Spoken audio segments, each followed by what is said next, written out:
Leviatanul din Biblie, monstru real sau mit? Leviatanul este una dintre cele mai misterioase creaturi menționate în Biblie, mai ales în cartea lui Iov. Dar ce este cu adevărat Leviatanul? În acest material analizăm subiectul în 2 capitole. Mai întâi vedem ce spune Biblia despre această creatură, iar apoi încercăm să aflăm dacă a existat cu adevărat. Capitolul 1. Ce spune Biblia? În textele biblice apare o creatură misterioasă numită Leviatan. Cea mai detaliată descriere apare în cartea lui Iov, unde este prezentată ca o creatură uriașă a mării pe care niciun om nu o poate controla. Textul spune că trupul lui este acoperit cu solzi foarte puternici, uniți între ei ca o armură. Nici o armă nu îl poate răni, iar forța lui este atât de mare încât oamenii se tem atunci când se ridică din apă. Descrierea sugerează o creatură enormă a oceanelor, mult peste puterea oamenilor. În alte pasaje biblice, Leviatanul este prezentat tot ca o creatură a mării creată de Dumnezeu. Uneori este numit șarpele din mare sau balaurul, o imagine folosită pentru a descrie o forță uriașă și greu de învins. Toate aceste descrieri ridică o întrebare importantă. Dacă Biblia vorbește despre Leviatan ca despre o creatură atât de puternică, atunci ce era de fapt această ființă? Capitolul 2. A existat cu adevărat Leviatanul? După descrierile din Biblia, apare o întrebare firească.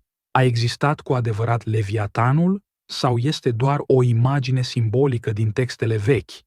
De-a lungul timpului au apărut mai multe explicații.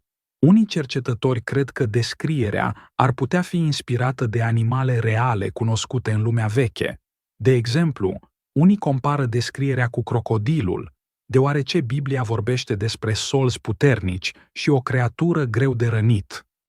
Alții cred că oamenii antici ar fi putut vedea animale marine foarte mari, cum ar fi balenele sau alte creaturi uriașe ale oceanelor, pe care apoi le-au descris ca monștri ai mării.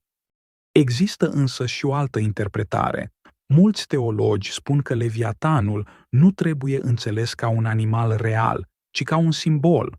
În unele texte biblice, el reprezintă haosul sau forțele naturii pe care oamenii nu le pot controla. Adevărul este că nimeni nu poate spune cu siguranță ce era Leviatanul. Pentru unii este o creatură reală care a inspirat descrierile din textele vechi. Pentru alții este doar o imagine simbolică. Iar misterul Leviatanului rămâne deschis până astăzi. Dacă aceste descrieri au pornit de la ceva real, ce anume au văzut oamenii în adâncurile oceanelor? Concluzie: Leviatanul rămâne una dintre cele mai misterioase creaturi menționate în Biblie.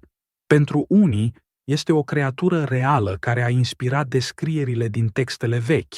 Pentru alții, este doar un simbol al puterii naturii. După mii de ani, misterul nu este încă clar. Dar tu ce crezi? A existat cu adevărat Leviatanul sau este doar o legendă?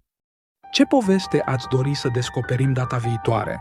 Dați like, abonați-vă și spuneți-le și prietenilor despre Povești cu Secrete.